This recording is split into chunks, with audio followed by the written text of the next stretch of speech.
Hello everyone, welcome to Uppsala Young Champions edition 9 2022. Today we are having two final rounds of this tournament, round number 8 and number 9.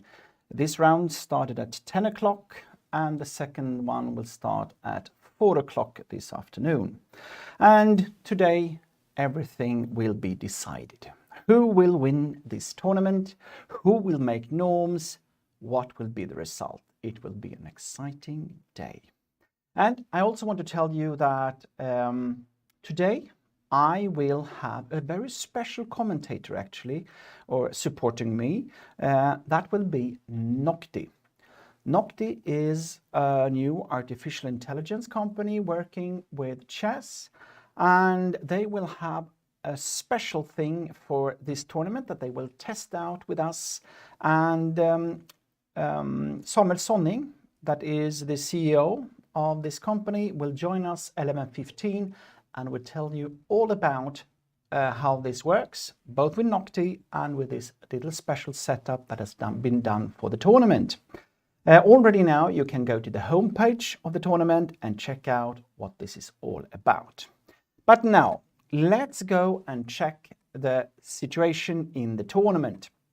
Because yesterday we had some really exciting games, and not the least we have a new pair of leaders. In the top we still have Francesco Sonis from Italy with 6 points out of 7. 5 wins and 2 draws, very impressive. He has been there for the whole time on the top board. And well, yesterday he had a very tough game against Elam Adraulf. He came worse from the opening, but then just fought, took a very passive defense, but managed to make it the whole way through. So I must say I was very impressed by how he was defending yesterday. But he has been joined in the lead by Kaan Kukushari from Sweden, that won a very exciting game, a credible game against Axel Falkevall. I guess at some point he was lost, but in the end he was handling the tough dynamic situation best and won.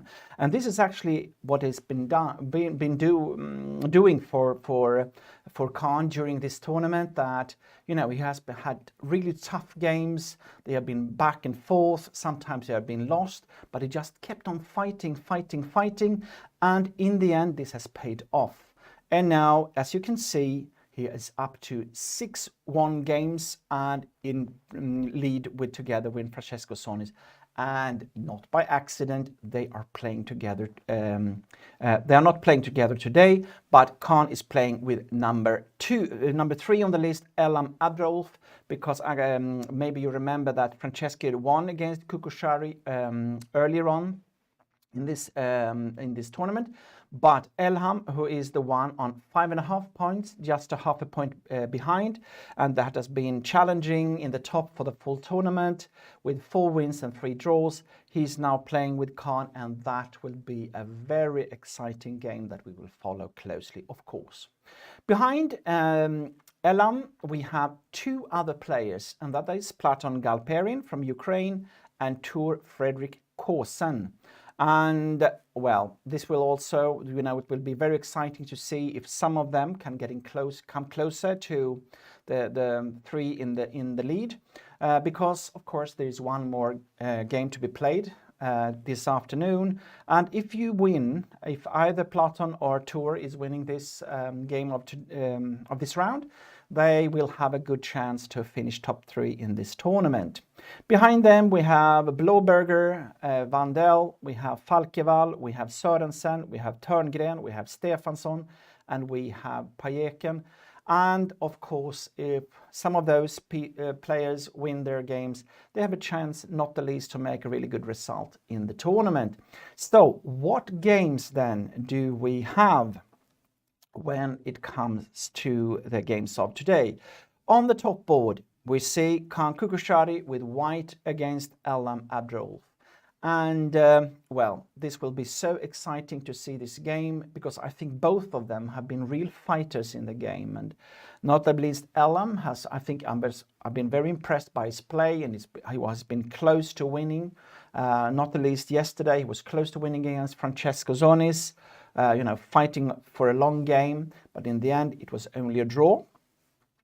And Khan also really fighting spirit, so I'm looking forward. This will be a tough game, I believe. So, and on the second, let's see here, 2 seconds. Here we are, and then we have on the second board, we have Francesco Zonis against Tor Fredrik Kosen, and this is a very interesting game due to that, of course, Zonis is in the lead together with Khan, but also because I believe that Tor Fredrik is one of those players that before the tournament I thought was going to be in the top of this tournament, because I can see how he has made progress.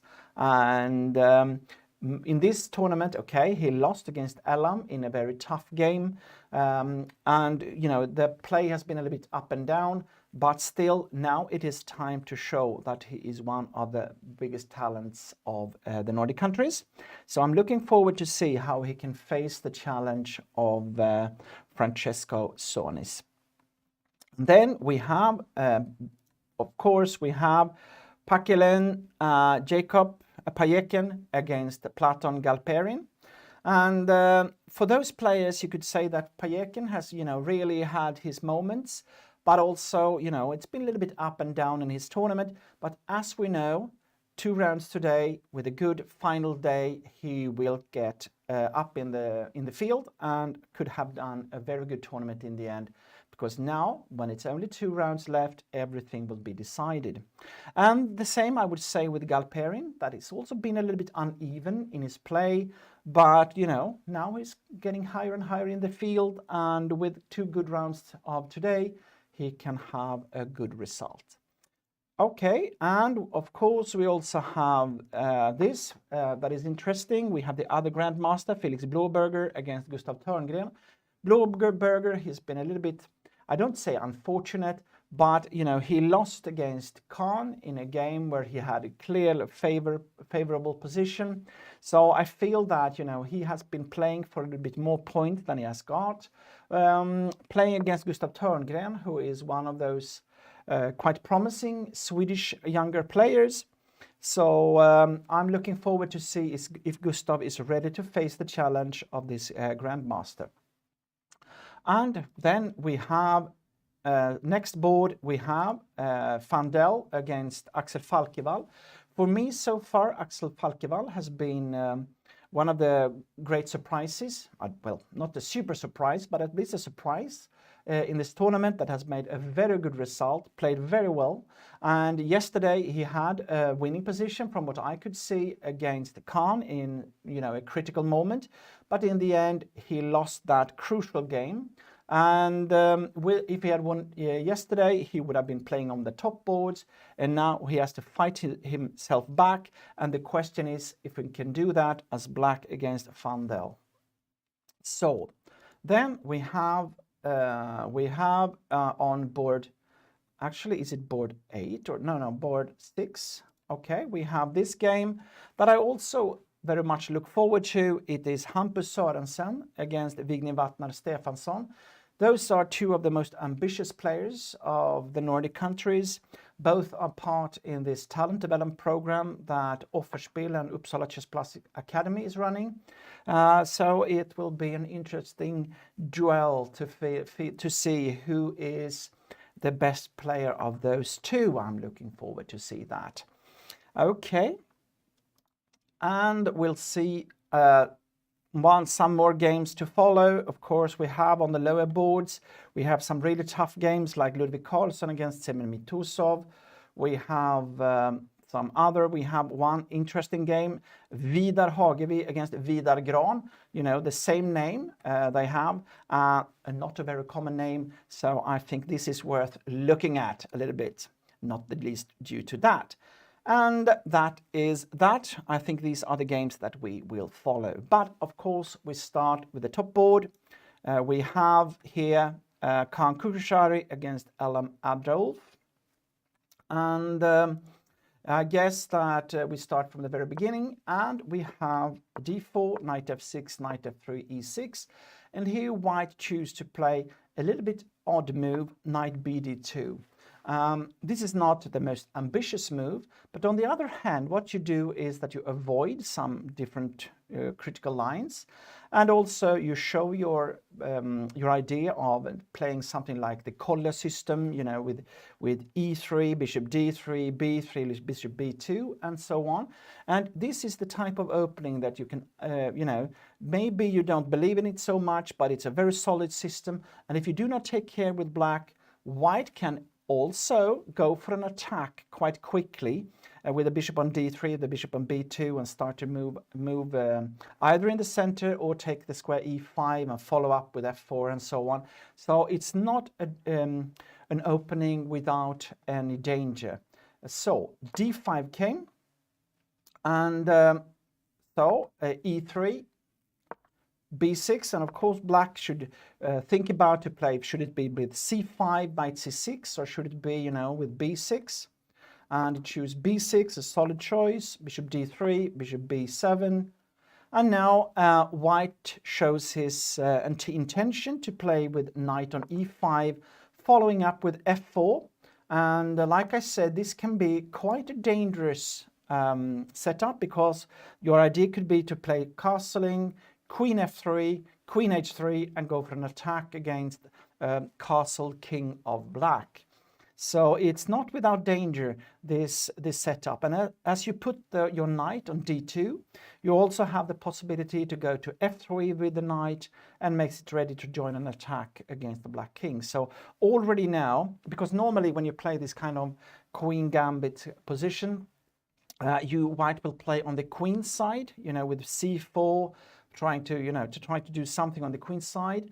But with this setup, normally white is ready to go on the other flank to go for the black king. Castle, and you can see queen f3, white is ready for this. And now it is time for black to think about, what shall I do? Because you cannot just let white have this easy play, you know, with queen h3, c3, knight f3, and so on. You need to do something.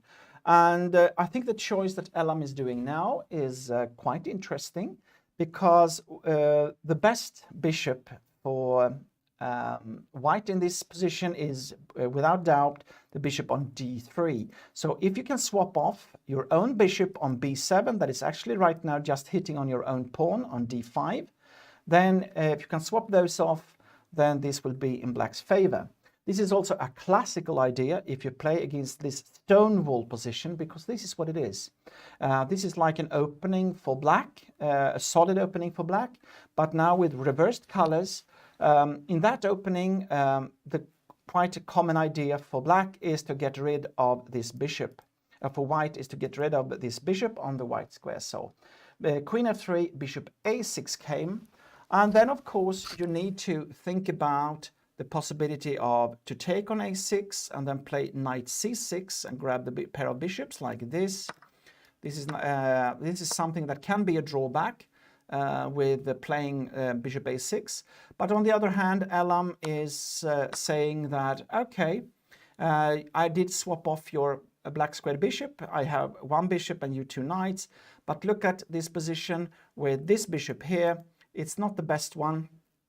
So most likely this is quite a good position for black, as he has swapped off the white squared bishop for white, and this is the only one that is left. So okay, so bishop a6 came, and there is also the possibility, of course, to play knight c6 first as a little bit of a trick, you know, like this.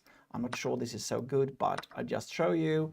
Then of course you have to take into account that this might come, threatens here and here, and then if you go back, okay, you can take it off. And the question is, what is this little bit odd structure like? Is it good or bad for white? Most likely, I think it's not preferable for white. So I think that the other version is a better one. So bishop a6, can't choose to play c4. This is a little bit dangerous. Maybe still he should go for take on a6, c6, take on e7, c3, and then go for e4 in that position. But I'm not sure. This is a bit tricky. I mean, what I was thinking about is this position, play c3, and then you might be able to follow up with e4, castle short side e4, and you will have some kind of strong pawns in the center. But of course c5 will come. So well, okay, because c4, one problem here is a little bit this bishop behind the pawn. So c5 came. I like this move, because now you start to put pressure on the white center here before white gets the chance to get an attack.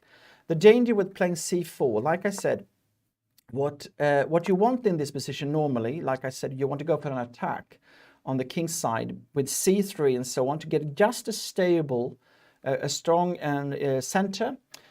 With that, there will be difficulties for black to get some counterplay. Like c5, you can play c3, and there is no danger of opening up the center, because probably you know that if you have an attack on one of the flanks, what you try to do then as an opponent is to get a crush in the center, opening it up and make use of the fact that the opponent will gather all his pieces in the attack. But now, after c4, you can see that already here, there is it's not any stability in the white center as after c3. So the attack seems to be a bit far away. On the other hand, of course, white could maybe go for something in the center as well. So, but I'm a little bit worried about this move c4. C5 I think is logical, because you put pressure here. You threatens to take on d4. Take on c4, and this will be hanging like that. The queen will take on d4. So, okay, we'll see c4, c5 came, and the question is how white should react. Normally, you want to play something like b3 to get your bishop to b2 in this type of position when c5 is coming, because there might be a long diagonal towards the black king. But as you can see, then you have to calculate with this move, and this pawn is hanging here. So if you take with a pawn on c5, that might be a possibility, of course. Then maybe bishop takes c5 like this. And the question is if this has been favorable for white, really, because now there is, they also take on c4 is on at sometimes. I guess knight bd7 will come, threatens to take on e5. Most likely this is okay for black. So I'm not sure how he should react in this position, Khan. It's not so easy. This is a weak pawn on d4, and you need to do something about it. And if you take on d5, then probably, okay, maybe is this a trick? Can you do like this? If you take here, can you take here? Is that possible? Threatens to take the rook down here. It looks very dangerous, but I just want to check out. Okay, let's take on e6. Now the question is, can you move the bishop somewhere?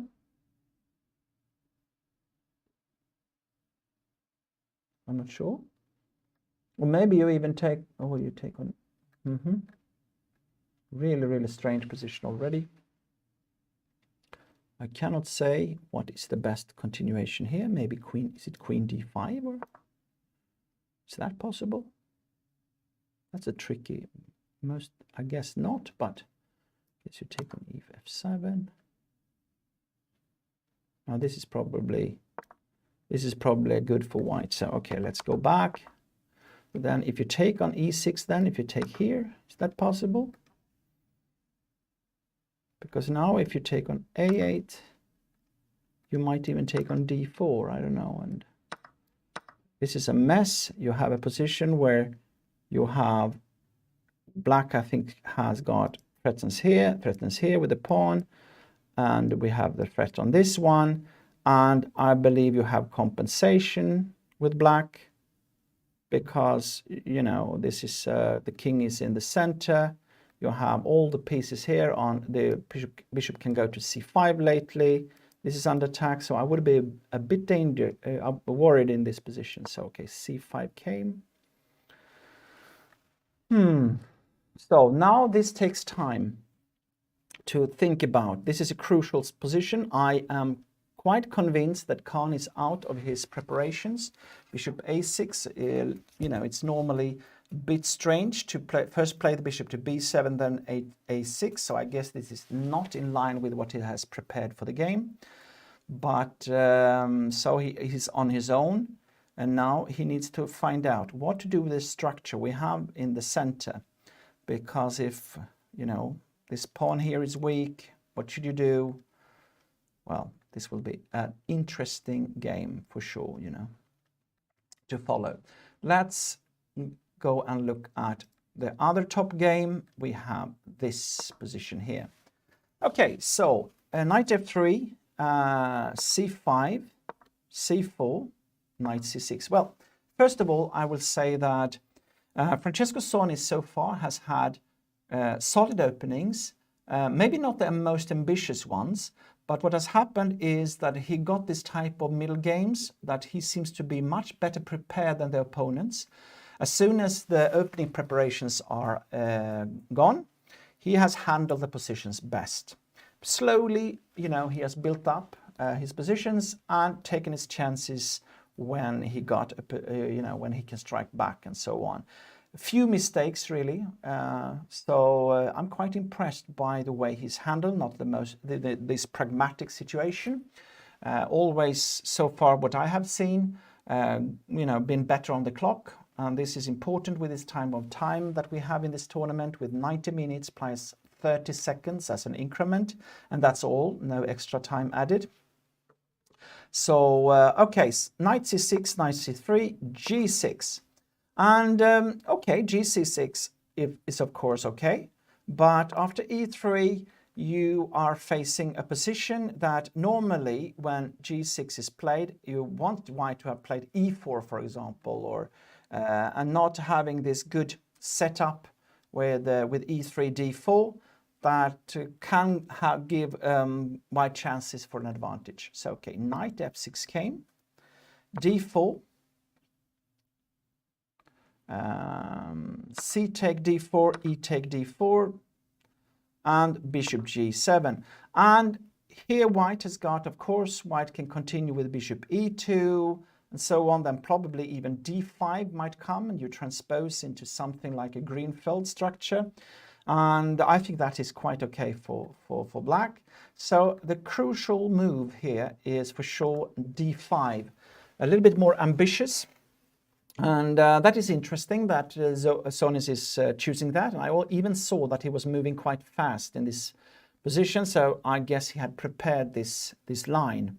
Because now black has got a little bit of problem with this knight on c6.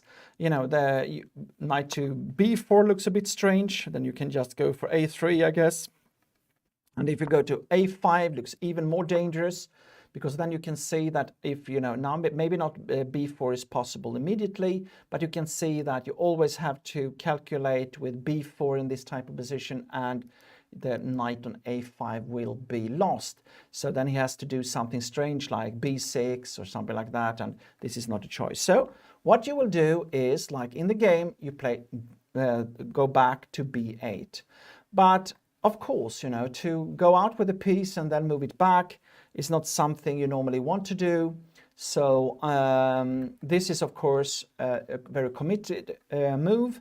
What black will try to show is that this push d4, d5 has weakened not the least the black squares like this, and this bishop will be, or have the possibility to be, very strong on the diagonal down through towards a1. Bishop e2 came, castling, and d6. And what you can see as well in this position is that the problem for black a little bit in this position is that you do not want to play e6, because if you do, white might simply take on e6 and you will have a weak pawn on d6. But if you do not play e6, what else can you do? You know, one idea is of course to play a6, b5 and try to go for this structure on c4 with a pawn and d5. But normally, this is, from my experience, white has got quite an easy game in this position. So knight for d4 is logical, because what you do is that you just keep your knights ready for taking care of anything like a6 or b5 or something like that. Okay, the knight here on b8 probably wants to go to e5 or c5. Knight a6 came ready to go to c5. Rook e1, logical move, because now the target could be on e5. And if you play this type of position with white, normally what you do is just to take it easy, play slowly, because if this, with more space, with better placed pieces, you do not want black to get any counter attack. That is normally the most important thing. So normal moves here is like bishop f1, b3, bishop b2, and then just hold and step by step build up your position. And from what we have seen so far by Sonis in this tournament, I would say that this is exactly the type of game that he likes. But before, in some games, he even had the less space position and just, started to build this position. So this should suit him very well. Okay, so let's go and just to take a look at the other games a bit. We had this game. This is a game between Payekin against Galperin. Also here you can see that it is this type of King's Indian structure, but with a bishop on b7. That is something you normally don't see in this type of positions, because this is also what I try to do when I analyze, when I come into this type of positions, when I analyze, is of course to see, okay, what is normal, what is not normal in the positions. And directly when you see that it is the bishop on b7, normally that you play with a pawn on b7 and a pawn on c6 instead, or something like that, with a knight on c5, going for this pawn that way. And the question is now, what is happening with the bishop on b7? Sometimes there might be tricks like e5, like this, and if you take on g2, then white will have the possibility to take on f6 in between. And you can see now you threatens to take this, you threatens to take on g2, and you most likely will win a pawn. So this is something to look up for. I guess that you, after e5, maybe you even just take on e5 and take on b7, you take on d4. And even if white takes on a8, black can maybe play queen take a8, and you will have a fantastic long diagonal down towards the white king. So it might be possible to sacrifice this kind of a rook against a bishop due to the long diagonal that you get, compensation. And in this type of dynamic pawn structures, this is quite common to do this kind of sacrifices, not the least in this position. For example, if we take a look, take, rook take, you might, you have this checkmate, of course, on e1. And there is also, even though you don't play, or if you play something like this, there might be a move like this, the knight to e5, and you can see the square on f3 is really, really, weak. So I would be very worried in this position if I played white. So, okay, so probably not e5, but that is typically a tactical trick that you have to look out for if you play black in this position. This will be an interesting game to follow, because you can see that we have, different strategies for black and white, and not the least, it is a little bit unusual, not the main lines, so the players need to start to think for themselves.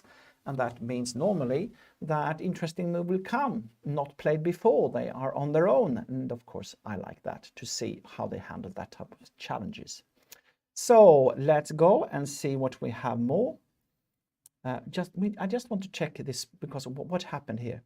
Okay, so c4, c5, b3. He took on d4, he took on ed4. And this was actually a little bit like, what can you take here? Is that possible?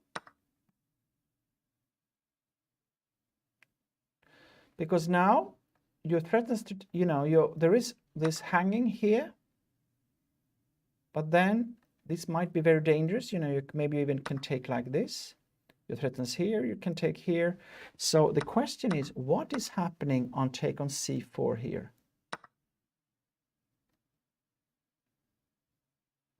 Why is this not a good move? Do you take with a knight maybe? Okay, I don't know. Because now if you take on d4, white will probably play bishop b2, and there will be great compensation. So I guess at least I would be worried with black if this is happening. I'm just 2 seconds. I'm just checking here some stuff. Okay, 2 seconds. Okay, let's go. We have that. Okay, so okay, c take e d take 4, and it is then Abdulf Elam's turn to play, and the question is, of course, is this possible to take on c4? Otherwise, you just have to play some other simple moves. But a little bit, if you take on c take d4 like this, it's a bit committing, you know, that to move forward, because now you have opened up this structure for white, and in a way this is a little bit favorable to have this pawn on e3 taken on d4. So c take d4, e take d4. Now is the question, what about take on c4? You remember that when we had Ludwig here yesterday that I was speaking to, he said that he was especially impressed by Elam's way of handling the initiative and this type of tactical positions where, you know, he's very, very strong. So to go for that line, to get compensation, you know, sacrificing the rook on a8, I guess that, you know, he would love to play this type of position against Khan. So that will be very, very interesting to see if this is possible. Let's take a look again. Take on c4, like that. Okay, and what do you do?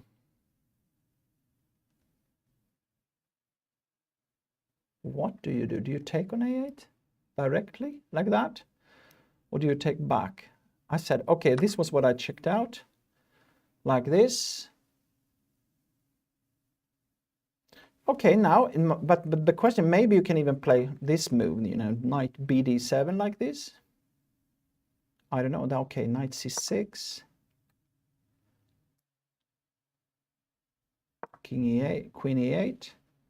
Okay, this is of course, you have some, maybe you have this move here.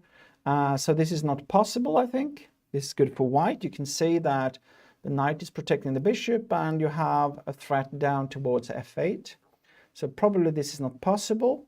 So then you need, so in this position, if you take on c4, then you have to be ready to go all in. So take here. Okay, you can play knight d5, of course, but that's a bit dangerous maybe. I don't know. Is that the move to play? I don't know. It feels a bit, I'm a bit worried to go like this, because you have the threat down here. So, okay, take here. No, sorry. Go this position. I believe that it must be knight bc c4 like that. And now, is it to take on, do you take on d4 here? And if you play bishop b2, maybe you play knight queen d5. That was a good move, huh? Because this is, otherwise it might be very, very, very dangerous position. There is also check on, there's also check here first. That is also a possibility to go for this check. And then play queen d5. And maybe this is nothing for white. You know, this may be just good position for white. You can say pawn up, but, you know, what I'm worried about here for black, even though it doesn't look so dangerous, is that you can have rook d1, rook c1. There might be some dangerous tactical tricks. But let's see here. This is a very, very interesting position. Very challenging. You have to calculate, you have to find out. But again, I want to check this one. This is so interesting. Because if you take here, this was my idea, just to take on d4. You're threatening here, you're threatening here. And I would say that this is very dangerous for white. It may be even losing position for white, because it's such a strong attack. So, I guess that, yes. Okay, so let's go on and see some of the other positions that we have. Just 2 seconds. I'll see if I can. Maybe that's a better position for me in the picture. So let's go back and see what we have got. We have, because we're waiting for that interesting, I would like to see d takes c4, and then we'll see what's happening. Okay, so what happened in this game was knight a6, and I said that if white just can put up the pieces, the bishop on e3, cover up with rook c1, b3, and this type of stuff, you know, black will be a little bit cramped. It's difficult to find a good way to continue and so on. So rook e1 came, knight c5, bishop e3, and now, you know, if, like I said, it's a bit difficult for black because e6 will give you a bad pawn on d6, potentially, possibly. And so the question is what to do. The other way of thinking is, of course, if you have this a little bit cramped position, what you want to do is to start to swap pieces, because white has got more space, and by that it is easier to handle these 4 minor pieces. And so what Tor Fredrik is doing is to start to swap off some minor pieces, which is logical. The only thing is that then this costs some time. So white can put up the pieces. And as you can see now, I guess all of you see that white has got much more development than black has got. This is a target possible to go for.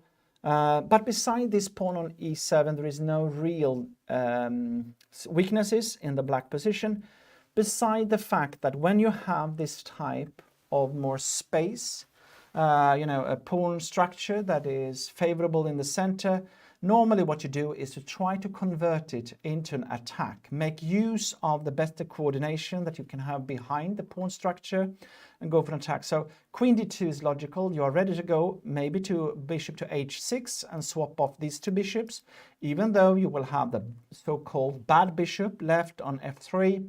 This colleague on c8, you know, doesn't do much right now because there are no really threats against d5, c4. What white's bishop is doing here is that when you have pressure on e7, e5 comes, you take, and suddenly you will have a good bishop that is threatening towards b7. I would actually be a bit worried in this position for black, because I think that no doubt white is has got slightly better position from my point of view, more space, more easy game. So I think he will have a tough time today. And if you look at the time, you can see that Sonis has only used, you can see 7 minutes to reach this position, but Tor Fredrik is down to have fought for half an hour.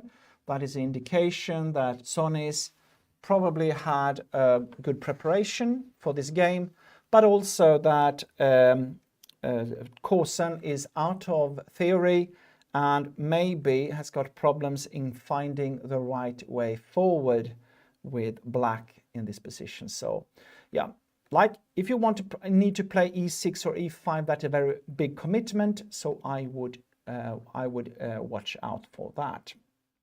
So let's go back and let's see what we have got more. We had this little bit strange position, but I like this actually. Knight c5. Okay, take bishop b7, bishop f4 came. I'm not sure about if this was the best move or not, but normally that is okay. The other way of playing is sometimes you, with a bishop on b7, maybe you can even think about f3 just to give, you know, protection to the e4 pawn. You don't want to do that normally, you know. It's, if we're in this position, for example, I mean, if you put it up like this, it's more like a waiting move with white. But the problem is that if black is going to do something, might be f5 or something that is far away in this position, and I'm not sure where black should put his pieces. And then white can continue with bishop e3, bishop f2, and just keep it safe and slowly build up the position. This can sometimes, another plan for black sometimes is to play c6, d5, but that looks a little bit dangerous, a little bit strange with the bishop on b7. So, okay. Knight c5 came. And from my point of view now, this is the weakness in the white position. And if you do not want to play f3, you probably need to, you would love to have one of the rooks on e1. So, it's a little bit strange, but because now e5 is not a threat because the bishop on b7 is protected. You remember the variant that I showed you earlier on with the e5 idea to take on b7, but here it's not so dangerous because the knight is protecting the bishop on b7. So yeah, okay, bishop f4, knight c5, and now, is it time for f3 now, then? Probably it is. I guess it is. And if then there is one move that might be possible, and that is knight to e6. Then, of course, you have this type of possibility, rook to e6, and either knight to d5 or maybe even e5, but then probably knight h5, so I guess knight e5 or something like that. This could be like a possible continuation for this game. Interesting middle game, a little bit unusual for the structure with the bishop on b7, but overall classical King's Indian when black has taken on d4, and it's all about, you know, these pawns, strong or weak, and well, we will follow this game, of course. Interesting. And we had some other games that we looked at. We had Blåberger against Törngren. Well, quite a normal Rai-Lopez position. Slightly better normally for white. Slightly only, I would say, because normally white has got a little bit more potential in moving forward, pushing d3, d4 with a little bit of a space advantage. But black has, you know, come out with the pieces quite well, so I do not think there is any danger really for black so far. So let's go and see what we have got more. Here we have an interesting position, I guess. It is Falkevall. It is Fandel against Falkevall, and why I say that this is interesting is because they have come quite far. If we compare with the other games so far, that means that we have a theoretical duel, and quite often that is the case if you play Sicilian, if you play the Sicilian, because then you really need to know quite a lot of theory. So yeah, well, we just move quite quickly here, and we have the Najdorf that we have seen in other games in this tournament. And that is one of the sharpest lines. You know, you can play with bishop g5, or you can play something else, bishop e3. Black has got choices, different choices, but chooses e5. And here white can play bishop f3 or knight to f3 or knight to b3. Knight b3 came, and bishop b7, f3. And in this type of position, the classical idea for white is to play queen d2, castle short alongside g4 and go for an attack. Black needs to cope with that and go for bishop e6, b5, knight bd7 or something like that. So, okay, bishop e6 came, queen d2, and h5. This is has been more and more common to play like this, because with h5, it makes the white attack much harder to do. G4 is the key move to play, because then you can push with g5, and this knight on f6 will have problems. So that can be a very smart move. And also, you haven't castled yet, so white cannot be too sure that this actually will come castle short side. And then the question is, if you cannot go for an attack against the black king on the king side, what do you do? And if you start to move your pieces toward the center too much, then maybe at a later stage, castle can come, and black can instead start to build up an attack for his own on the white king. So castle long side, knight bd7, king b1, rook c8. You see that black is waiting with castling and just letting black, you know, okay, so no. Okay, so white feels that it cannot wait anymore, but I can say that f4 was played very, very quickly, so everything is obviously prepared. Now white needs to do something, and f4 is the move. If you take, then bishop takes, and after that this can be a bit of a problem. And yeah, well, b5 came, obviously theoretical move as well. Bishop d3, queen c7, h3. Yeah, I thought about that one. Well, you know, this is always something you need to calculate on in this type of positions. Knight g4 threatening the bishop, but also, of course, after h3 you are preparing for g4, because h take, if you swap rooks, the rook might come down to h8 with a check on the king, and that can be very dangerous. So here h4 came. Okay, interesting. I guess this is a theoretical move as well. We can see that white has only been thinking for, well, almost 13 minutes or 12 minutes beside the increment, while black has thought a little bit more. So probably Axel is out of his theoretical knowledge, but Sim van Del is, you know, probably more prepared. But doesn't mean that he needs to have a good position for that. But okay, rook e1, and now castle. When this is typical also, you know, they're here, you know, you wait with castling until the rook on h1 has moved to e1, because then you do not have to be so afraid of the push. Castle and g4. Okay, this is what he's doing. He is preparing, because if you take here, most likely it becomes something like rook g1, and you are going to hit for the g7 pawn. Bishop take, knight e5. Okay, so what he's doing now is, you know, because g5 is in the pipeline, and after knight e5, not only is this a good square for the knight, but also the other knight, you give room for that to go to d7. So that's also important. So queen g2, rook e8, knight d5, take, and this is also commitment to play this, take, and we have an interesting position where, you know, there is this idea of g5, g6 that is possible.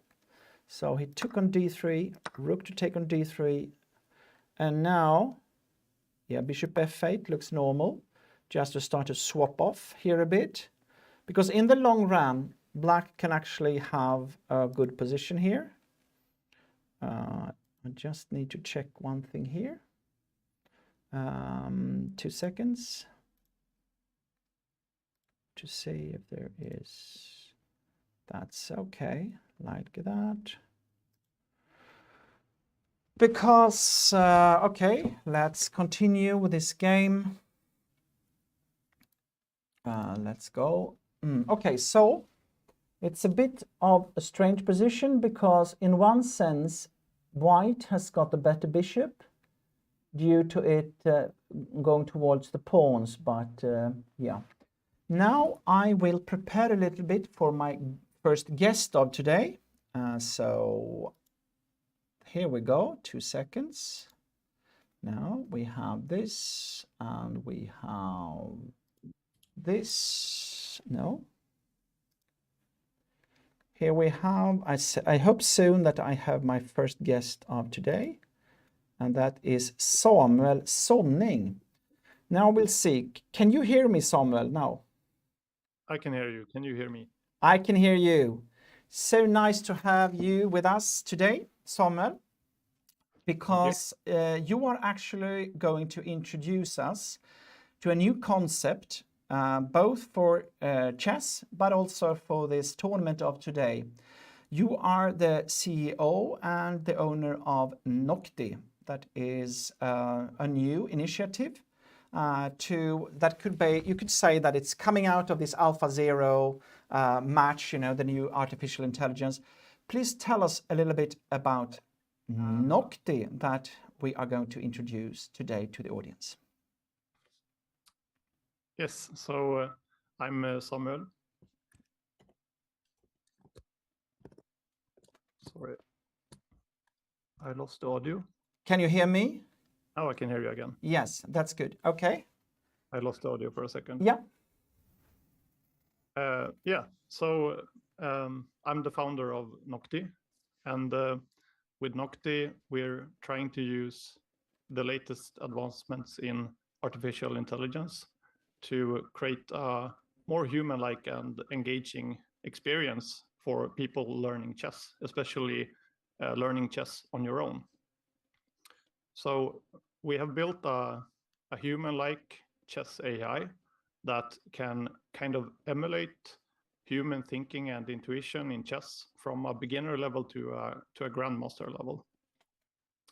And this allows us to create kind of a interactive learning experience where you can on your own practice chess interactively by playing an opponent of your own strength, which plays a lot more human-like moves as compared to using Stockfish, for example.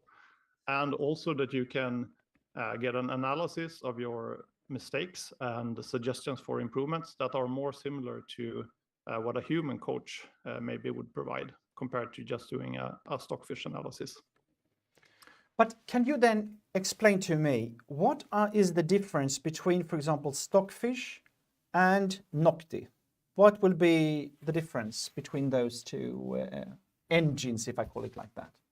Yeah, so the difference is basically that Stockfish, even though it's much stronger than humans, it understands very little about chess. So it derives most of its strength from looking really far ahead into the future. So it will often look at millions or even hundreds of millions of moves before deciding what to play. And that's why it's so hard to beat, because it can kind of predict every path the game could take. If you look at Noctie in comparison, Noctie has the same kind of ability to calculate that a human has. So a typical human looks at maybe 5 moves or 10 moves, or in a really long game between grandmasters, perhaps they look at 50 moves, but nothing compared to the millions of moves that Stockfish look at. And this means that Stockfish plays in a very different manner from humans, and that it's very difficult to play against it because it doesn't make the same kind of mistakes that humans typically make. And in order to let it make such mistakes, you have to kind of tell it to manually throw away material sometimes when it's ahead to give a balanced experience. Noctie, on the other hand, is more similar to human intuition. It kind of looks at the board and just comes up with what are the most reasonable moves here, and then it plays one of those, perhaps looking a few moves ahead. And that means that it makes really the same kind of mistakes that humans make. It overlooks the same kind of moves. It makes the same kind of automatic moves that humans often make, but maybe aren't positionally the best. Yeah. So from your point of view, that this is what you create, is this then going to be like a training tool, or how do you see that this can be used for chess players and for those interested in chess? So I would say the main use case of this is you're trying to learn chess on your own, and I mean to learn chess well, you really need an opponent. So perhaps you can go to the club and you can play against other humans, or you can hire a human coach. But to really be able to practice on your own, you don't have those tools available. So you rely on like your board and your books and your computer. And really in other areas, there are a lot more modern tools in terms of using a computer to accelerate your learning. But I haven't really found that those tools are there when it comes to chess, because everything relies on this Stockfish and similar technology, which doesn't kind of provide the same experience that you get against humans. So the idea with this is to give the same kind of benefits that you would get from practicing against another human player or having a human coach analyze your games, but you can do it on your own, like any time of the day and as long as you like, while seeing your progress. Very interesting. And on our webpage, of course, Uppsala Young Champions, you will find the link to Noctie, the concept. But Samuel, you have also prepared a little bit of a special setup for us here in this tournament. Can you tell me, and I try to switch to this new scene. I hope you can see, 2 seconds. We'll see here if I can get up in a better way here. We'll see if I can get this one. I think this looks better now. Yes. Samuel, now you are out of picture, but instead we will actually see the setup that you have done for the different games. Can you explain? I hope you can see the screen on another screen so you can see what it looks like. So that's good. Can you explain what is behind me and what the people watching this tournament can do? Yeah, so what we have done for this tournament is to for each of the games currently going on, we have a link where you can watch the game, but it's kind of a guess the move setup. So we start out at the starting position, and you can make a guess. What did Khan play here, for example? Mm-hmm. So, for example, if I am here, if I'm trying to do something, let's say that I predict that Khan will play e4 here, for example. Yep. And then after making your move and making your guess, you will see both if the game has gone on for a while, so the moves have come in, then you will see what was actually played, mm-hmm. And you will also see what Noctie thought that mm-hmm. Khan would play, and you will see what Stockfish thought that he will play. And then you have kind of this leaderboard where you can see who of you got the most answers right. And it's quite interesting to see the difference between, let's say, Stockfish and Noctie. Like what kind of moves do they think are reasonable for a player of this level to make? So I could see here that my guess was e4, Noctie's guess was e4, but Stockfish's guess was knight f3. We all failed. d4 was the correct move. Huh? Yes. So the challenge is you challenge yourself, you challenge Stockfish, and you challenge Noctie in this case. And the question is, who's got the best score? So let's see. So now I can actually, can I move forward? Reveal. Yes, so I can reveal. Yeah, okay, so if I want to come, for example, to a bit further on in the game, like. You can go to the latest position by pressing. Skip to the end, or skip to the. Okay. So in this, so here, for example, bishop b2 came in this position, and then knight c6. That means that now it is time for me to try to guess the move of. So can I guess the move now for white here, or I have to wait till it's actually played, or? You can, if you don't see any arrows, then you can guess the move, and then it will just say that, okay, we're waiting for the answer, but you can still guess, and you can see what Noctie guessed, and you can see what Stockfish guessed. Okay, then I castle here, for example, like that. My guess is castle, Noctie's guess is knight takes c6, Stockfish guess is knight takes c6. My guess is that the best move is take on c6. That is my guess, because I failed. You know, both of them are choosing something that I didn't do.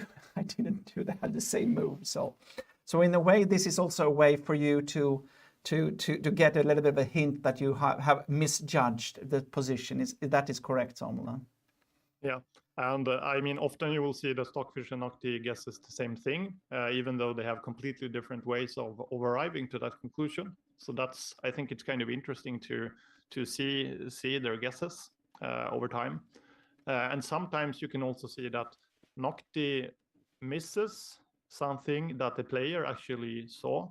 So what we have seen when looking at these kind of games is that the longer the time control, the more kind of less like raw human intuition and more like calculation and Stockfish-like plays the human tends to make. So often Noctie will actually guess something that looks good at first sight, but if you do a bit of calculation, you find out that it actually doesn't work, and in those cases, Stockfish tend to be right instead. I'm just, okay, sorry, yeah, I'm just checking here. Yeah, this one.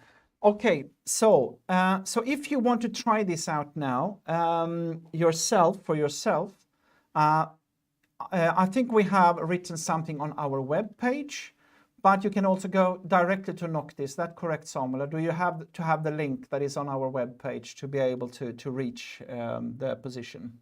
You can go there directly, so you can go at noctie.ai/tournament/Uppsala-Young-Champions. Okay. So that's the link that you should be able to find on the webpage as well. Okay, that's great. But I know that on our tournament's webpage, there will also be direct links towards this. So why don't we do like this, Samuel? Maybe later or maybe for the next round, you can come back and you can tell us a little bit about if this has worked. And of course, we will have someone trying it out and see what is the result. If you have any chance to challenge Stockfish or Noctie and see what they can do. And of course, in the future, we also have the idea, or you have the idea to be able to coach the commentators like me, guessing the different possibilities in the position that Stockfish and Noctie, not the least Noctie then, is thinking of when it comes to any moves that the players will play. Because, you know, when I commentate now, for example, what I normally do is that I have, or commentators in general, they have Stockfish or some kind of chess engine supporting them. But that only means that they find out which is the best move in the position. But we cannot judge what is the most likely move to be played. So that, for me, that would be a very interesting contribution to the work that I do when I commentate. So I am looking forward both for the tournament today to see how this works with having this little bit of a tournament in the tournament, who can challenge Stockfish and Noctie best, but also for the future to see what you can come up with. So thank you very much, Samuel, and good luck. And I'm looking forward to, I will come back and forth and check out if I can make a good guess in the different positions and see how I can cope with this against Stockfish and Noctie. So far I missed immediately. I found the wrong move immediately probably, but we'll see. Maybe he played it anyways, and then I will be in the lead towards these two giants. So thank you very much, Samuel, and maybe you can come back later for the final round and we can see the results. Thank you, and bye-bye. Thank you.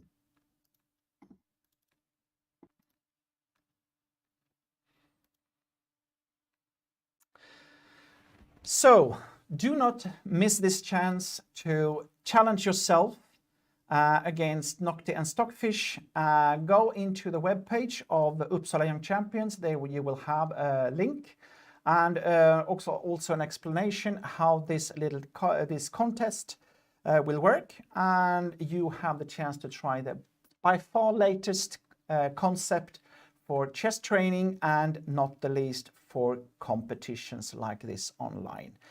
That's it. Okay, so let's go to the more normal setup of our sendings. So here we have this game between Axel and we have this one. We have Vandel against Axel Falkevall. And now it is time to think a bit for Fandel. He has been, but now, okay, this was played. It's actually, there is some moves played. I'm sorry, rook f1, g6. Okay, this is a tough move to play, g6. Okay, because I guess now that what white wants to do is to put pressure on black with bishop g5 or something like that. But g6 I would be a bit worried about, because, you know, gives some weaknesses. Bishop g5, knight d7.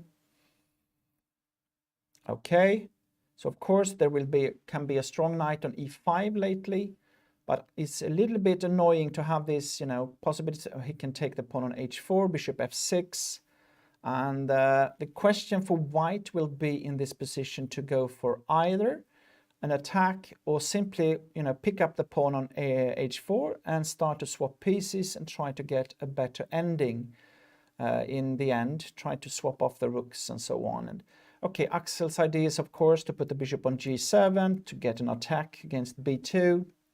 Rook c3 came, but it's quite an interesting move, because not only the idea to swap pieces, but actually might even try to put the rook on c6. That can be an idea.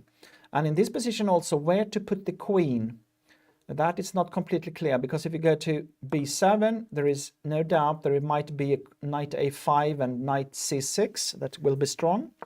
So, and queen a7, then you have, that is, you know, yeah, that might be the best move. But then the question is if you should go for swapping off, or you should go for knight a5, knight c6, you know, to try to I don't know, play something like this, I don't know, to try to get the knight to c6, and you might have some kind of advantage in that position. Or you should simply just take the pawn like this, it's also possible, of course, and then bishop f2, bishop d4 or something like that, and you will be a pawn up. So somehow it feels like white has got a little bit easier play, at least.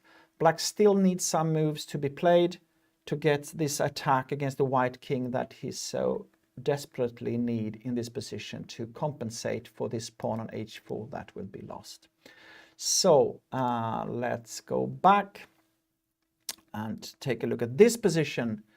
Bishop b2, knight c6, and I thought it was going to be castling, and the computer and Noctie thought about knight he takes c6, but instead this move came, queen e3. From my point of view, it looks strange. It looks a bit strange, even though you protect the pawn on d4. But yeah, it is a little bit odd to put the queen on e3. But okay. So the question is now how to continue. Of course, there is this possibility to, well, there are several, maybe there is this move that might be possible to play, knight to b4, because you would really like to swap off this one, this bishop on d3, the strong bishop. And if the bishop moves down to, for example, b1, if you want to keep it and keep an eye on this one, then maybe you can even take on c4 like this, and in a way, maybe even take on g2 if you are brave enough to do that. Because the white king actually, after bishop on b1, has got some problems in finding a proper shelter. Castling, you know, after this, let's say, like, if you play like this, then like this, you have a position where, okay, now white really needs to create something against the black king, because if not, you know, you cannot castle short side, and castle long side is also dangerous. So here you just need to go all in for an attack against the black king, you know. So here, queen e3. So the question is this the best move, knight b4? That looks normal to me. And, you know, you do not want to go, if you go e2, for example, I don't know if you want to do that. No, you have a check on, Jesus Christ, that was a terrible move. You could see then knight to c2, so it was not even possible. So then if you want to keep the bishop, then you need to go to b1.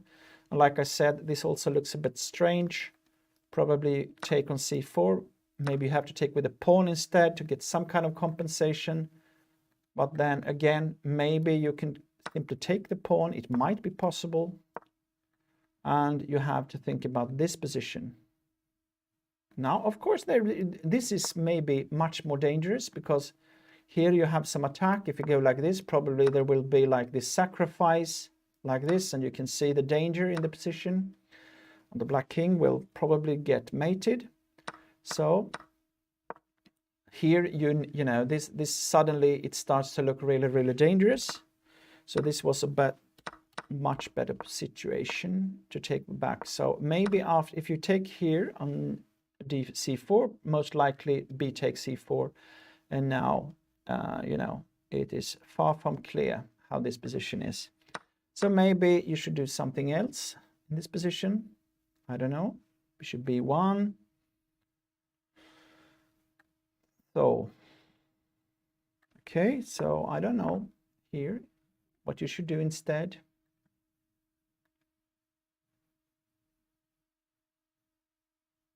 So that's why Elham is thinking, of course, and you can see that now he is starting to think a lot. He has a little bit worse time than Khan. Khan had thought for 30 minutes almost, plus the increment time, but Elham has thought 14 minutes more. So we have this very, very interesting position. This is a crucial moment of the game, because here it's all about finding the right idea, finding the way to put pressure on their opponent. I believe that if black can find a way to punish a little bit the bit strange moves, for me at least here, then, and this castle king has not castled yet, then maybe black can have a good game. But if not, and white get the chance to build up the attack against the black king, it can be very dangerous as well. So a little bit of a crucial moment of this middle game. That is what we see. Okay, let's go back and see the second board. We have this position, and it has developed a little bit like I thought, but we go back. So I said bishop, okay, queen d2 I thought was a good move, but here again, maybe white should play h3 in this position. Now when I think about it, I would actually have preferred h3 to queen d2, well, I have to check first, but like I said, if you are having less space like black has got, you want to swap off pieces, and as white you just want to keep the position tight, you just want to build up your attack, and not the least, do not allow black to have any counterplay, and do not let him swap off pieces. So in this position, after queen d2, I didn't see that bishop g4 was a possibility, but that looks very normal to me, to play bishop, to start to swap off pieces, you know. So that's why I thought maybe h3 is a better move, just to avoid this. Knight g4, bishop g4, and I'm not sure where this bishop wants to go, if it is to d7 maybe, or something like that. e6, you do not want to play with the bishop on this diagonal, so yeah, I like that. So queen d2, then Frederick took the chance to play g4. I like that. Still, I believe actually that white might be slightly better. Bishop g5, take on f3, take on f3 like this. And we have a position after rook e8, where white still has got a little bit more space. And what is a bit problematic for black is that it's difficult to find this counterplay, because, you know, e6 you do not want to play, and the other idea is to go for a6, b5, and this is something I guess that white will try to protect himself against. And not the least with a knight on d4, you can see that this knight on d4 will make it difficult to play b5, because then it will be a square on c6. So in this position, it is a little bit difficult for black to find a way to make progress. Rook a c1, rook c8, b3, logical, a6 and a4. And this is also how Sonis has played in this tournament. He has been very good in making it difficult for the opponent. He has been, you know, very carefully been building up his positions, and when he has had this type of positions where he's under a bit under pressure, he has still just been calm, you know, and just putting up his pieces so they are protecting each other. A little bit like Karpov, I think he has been playing. This style, you know, of good feeling for how the pieces cooperate and so on. Yeah, this is certainly his style to play like this. Okay, a4, and I guess that white has got some kind of advantage. And the question is what black should do in this position. You cannot play h6 either to go for this bishop. Knight d7 is, of course, you know, knight e3 might be possible, but on the other hand, rook e3, rook e3, I think is one normal move here, protecting this pawn and going with the other rook to e1, or the knight on d4 is very normal as well. A good post for the knight, because then b5 is difficult to get to play, because then there is this c6. So I think that Tor Fredrik right now is thinking a lot about how to make any kind of active plan, find any kind of active plan in this position. So let's see, what have we got more here? Okay, this is interesting, a bit strange position. What happened at rook d1? I just want to see here. He played e5. Okay. With the idea to take here. That was the game. Take on b7. Take on b7. Knight f3. Knight d7. Bishop g5. c8. And queen d2. He sacrifices a pawn for this. Is this really correct? This is very strange. Okay, because, okay, maybe, you know, now you threatens to take on d7, and I guess that the idea is to play something like this, to get an attack like this, threatens to play it here, and you have some play. So the question is now how black should continue against these threats. Maybe there is some compensation, more compensation than I thought, but what about this move? Isn't that strong? I think this looks like a good move, because if you play knight d5, then I guess you can play this move, huh? And then take on g5, and I think black should be fine. But you could see in the game from the fourth round of this tournament, the fantastic game of Payekin, where he was, you know, from a tactical point of view, just crushed his opponent with a lovely, in a Sicilian, lovely play. And he finished off with one of the most beautiful moves during 2022, I believe. So fantastic game. So he obviously liked this kind of initiative positions, this kind of tactical positions. So, oh yes, that's good. So I'm looking forward to see black is able to cope with all these threats that Payekin will try to build up in this position. Okay, let's go back like this. And why not, before I make a small break, let's go and see a little bit of Noctie here. And why not take this Payekin move here that we had? It was this move position. And let's see if I have, yes. And then I simply need to go to Noctie and go back. And then I will choose this Payekin. And now it just want to check. So go to this position.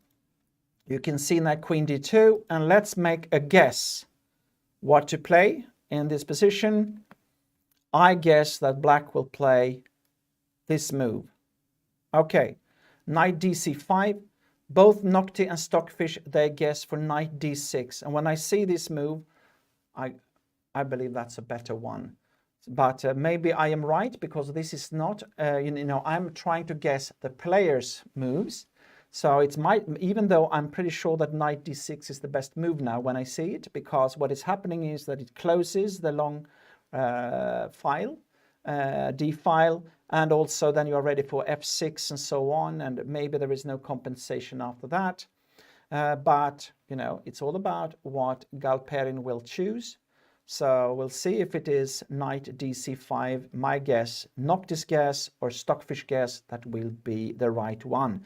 Do not miss the chance to try out yourself, to compete with Noctie and Stockfish and see if you are better to guess the correct way that the players played. You can follow all the games of the tournament that we have up on the live boards on Noctie's page, and you can go to Uppsala Young Champions page and take a look at the article presenting Noctie, where you can find the links into the system so you yourself can be part of this. And with that, I take a small break.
So we are back, and let's go and see what has happened.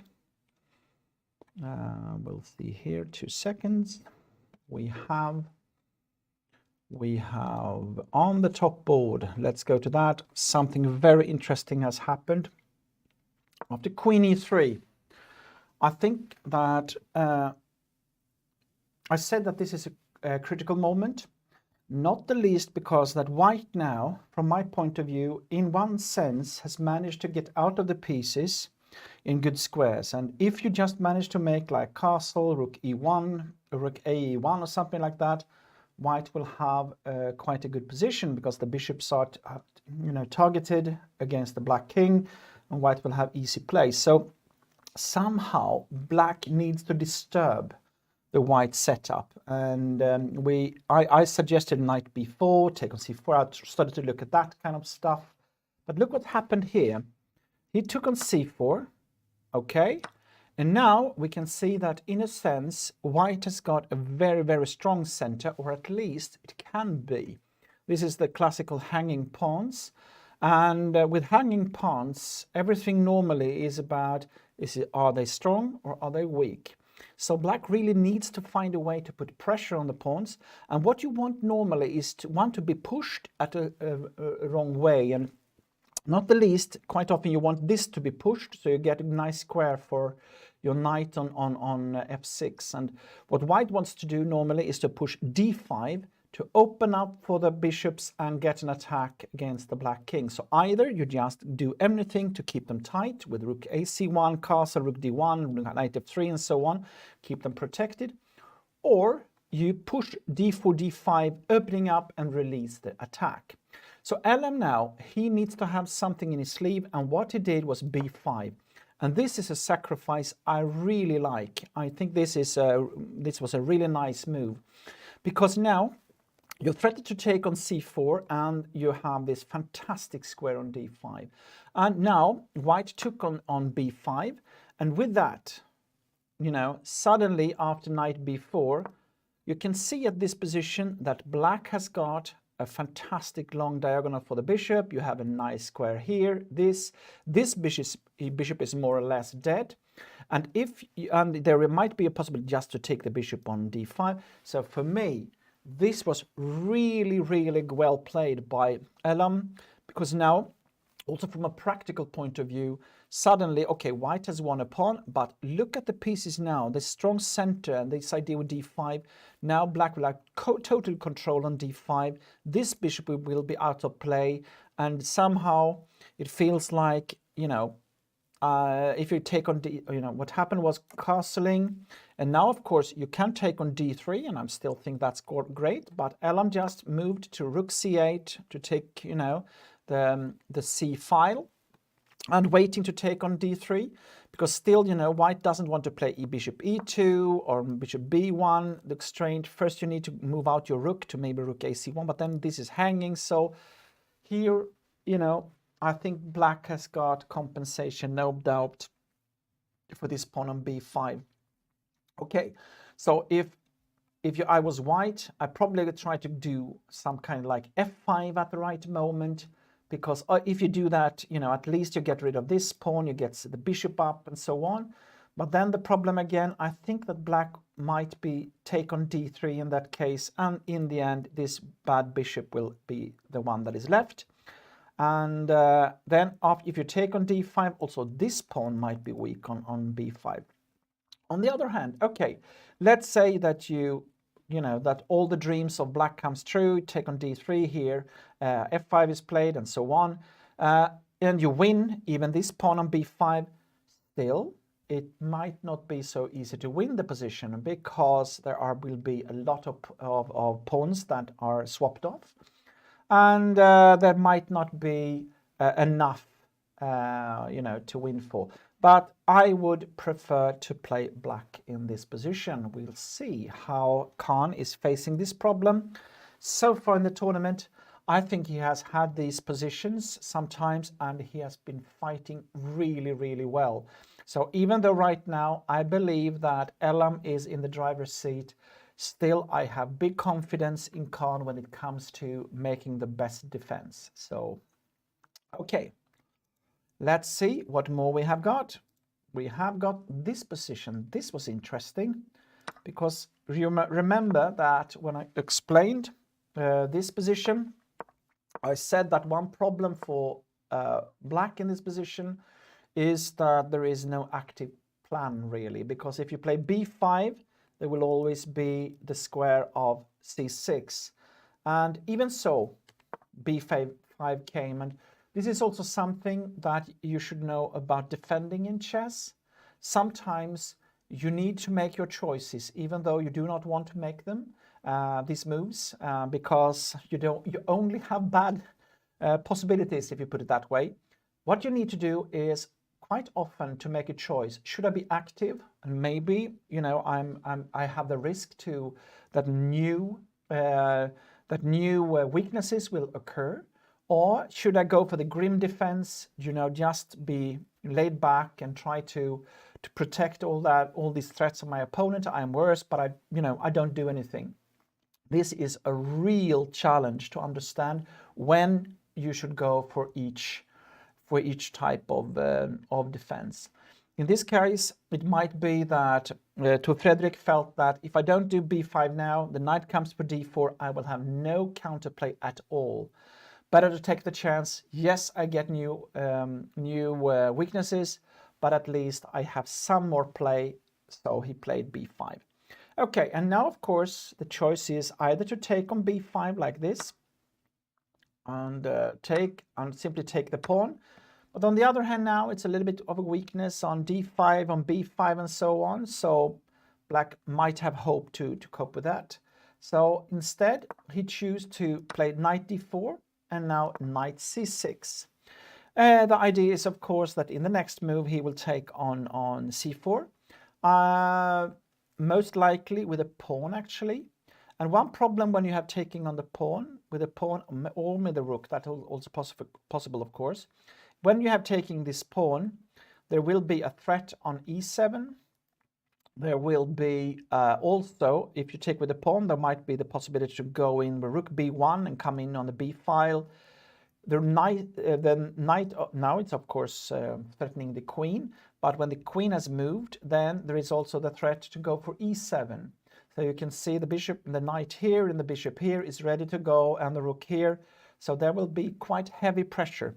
One thing that I think of after knight c6 is, can you play like queen c7 and, or maybe queen b6, doesn't matter, no, queen e7. If you take with a pawn like this, you might be able to play e5, just to get rid of this weakness that you just had on e7. So that might be an idea. See if there is anything. It is knight c6, b takes c4. No, okay, let's say queen c7. So maybe in this position it's better to take with the rook on c4. That is, yeah, you get the chance to do that maybe, and that might be strong. So, and queen b6 you can of course take here, I guess, you know. This is, you know, then you win. So probably in this position, queen d7 came, okay, with a little bit of the same idea, I guess. But now, if you take on c4, is it e5 that will come now? No, because then you can take, and I don't know. Sometimes you have to play this anyway, you know, play e5.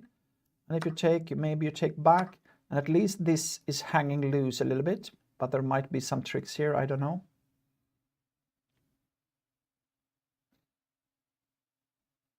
You can take here, I'm sorry. We have some tactical tricks again. We have this classical little trick here. It's a check on the king and the rook, and if you take, it's hanging like this, so it didn't work out. As always, when it comes to this very complicated and crucial moments in the games, there will be like a mix of strategic and tactical ideas.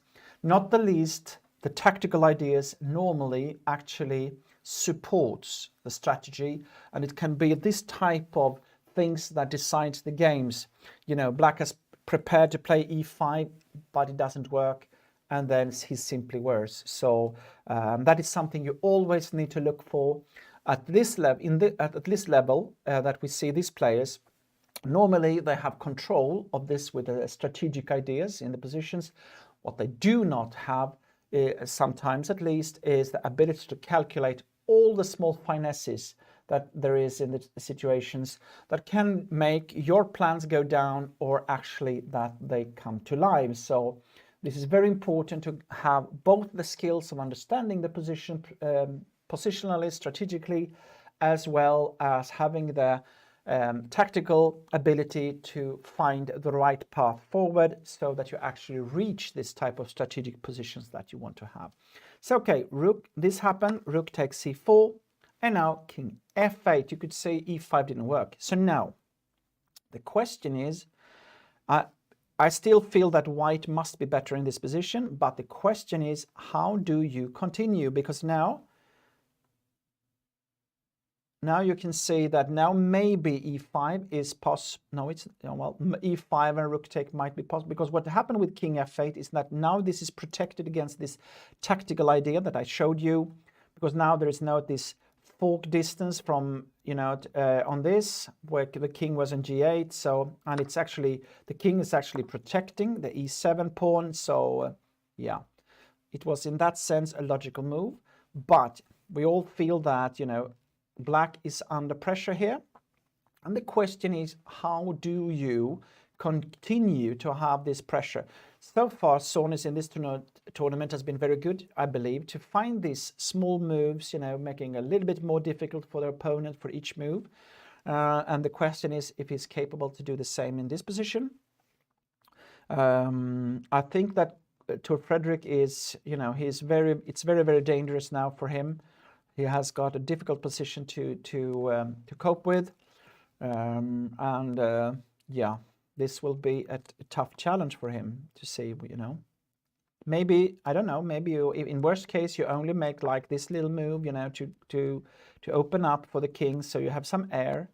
And but maybe there is something even stronger. We'll see. How do you keep up the... You can also ask yourself, is it really a threat to play this move, you know, e5? Maybe it's not. There is also some other moves that I see is now, maybe, is queen f5 possible to play? I don't know. Or this move, actually, this is also something I thought of. What about rook ec1 like this?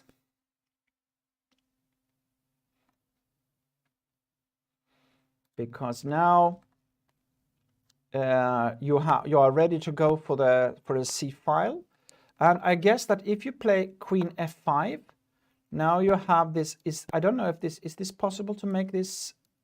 Question is if this is possible, this tactical move to take on e7, because if the rook takes, then this is hanging. Now when you have double the rooks, and if you take on c4, the queen is hanging, so the only move left is this move. But still, this might actually work. So might take e7 probably is not correct, but at least this could be something to calculate on, rook ec1. So, okay, so now queen f5, what do you do?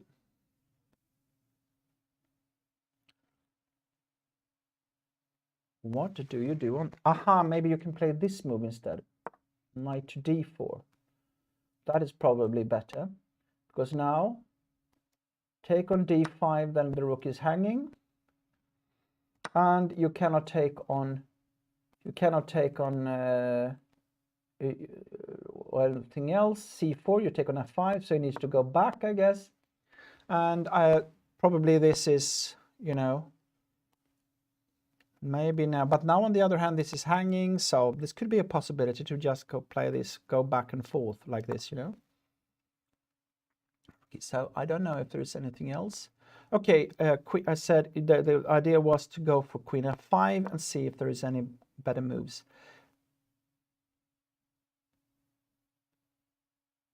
It feels like there is something here, but the question is what?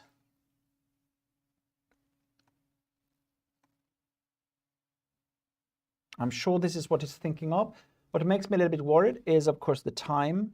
Sonis has only used half an hour, and that is, you know, so he's played fast, because I think there have been some really strategic moments. And this is also something that I have learned from this with Sonis, is that he's very practical. You know, he's always better on time, or at least it seems, while also he makes this judgment that, for example, against Abdraulf, I was quite impressed that he took this, you know, worse end game when he realized that the game is not going my way. Instead of trying to keep up and find some counterplay, what he chose was just to take this grim defense, and then he fought very well and managed to draw with black. That is a good result against Elam. So he's a practical player, and also here better time. So that is a bit worrying for Korsen, because there are still some tactical stuff that can happen here. So I would be a bit worried. But on the other hand, how do you continue here? I don't know. Should you make like rook d1 now, or go back like this? Rook d1 now when the queen has moved here, maybe? I don't know. Okay, interesting position. We'll see. Let's go back and see here. We need to take a look at this position, because castle came. Rook c8 we saw, rook fc1, yes. And now, how should black continue? He played with queen d5. Okay, that's a tough move. And the idea is, of course, that, you know, now he threatens to give checkmate due to this great diagonal like this. And and if white, for example, plays bishop to f1, that is quite a normal move in this position, you know, to get rid, you know, take away the bishop from this possibility for the knight to take it, defending g2. But the problem is then you have knight to c2, and there will be a loss of one rook against the knight, because now you threatens this and this, so you have to take on c2, rook takes c2, and black is probably more or less winning. So queen d5, queen d5. So what to do instead? Is it like knight f3, for example, like this? I guess this looks normal to me. I guess you take on d3. That's at least one, or if maybe there is some other way to put up the pressure. I don't know.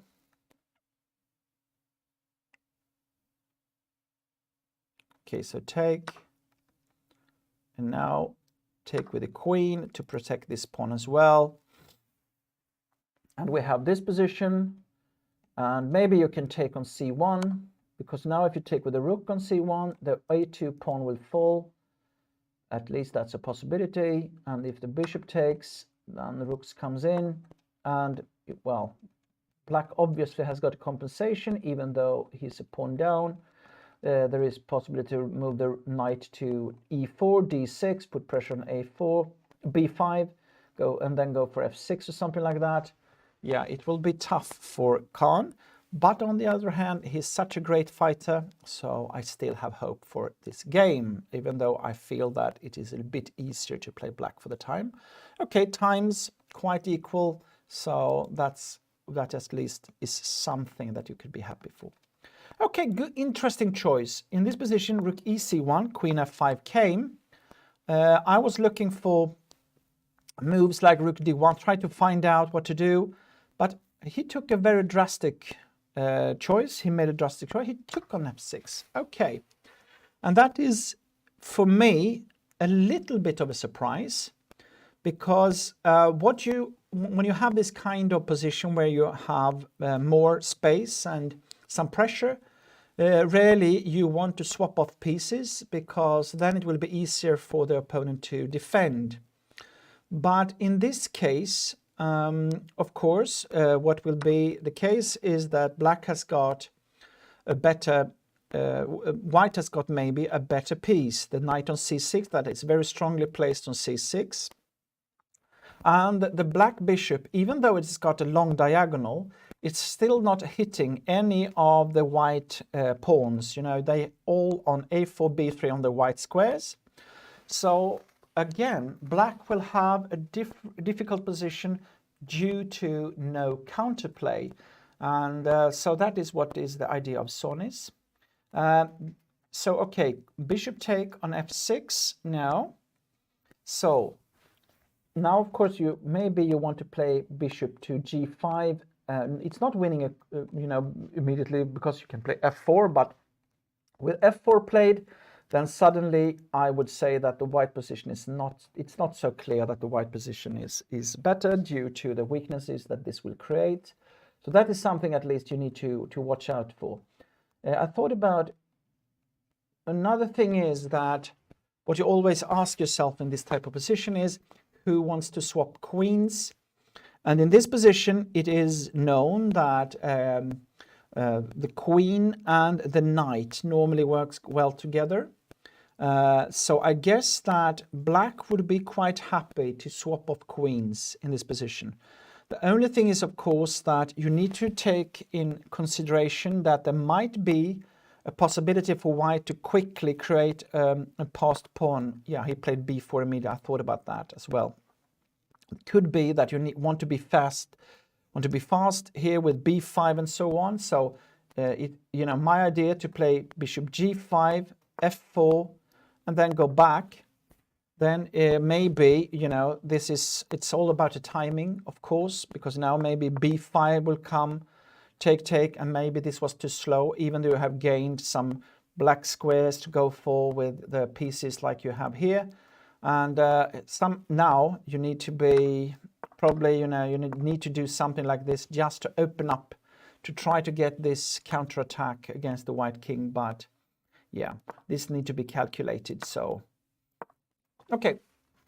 So my judgment is that still black is facing a tough game, not the least as Francesco Sonis got almost 40 minutes better time on the clock. So Corson has got a tough game in front of him. Okay, let's go back and see. That's what move knight, or should you, is there any, let's say, knight b5 instead.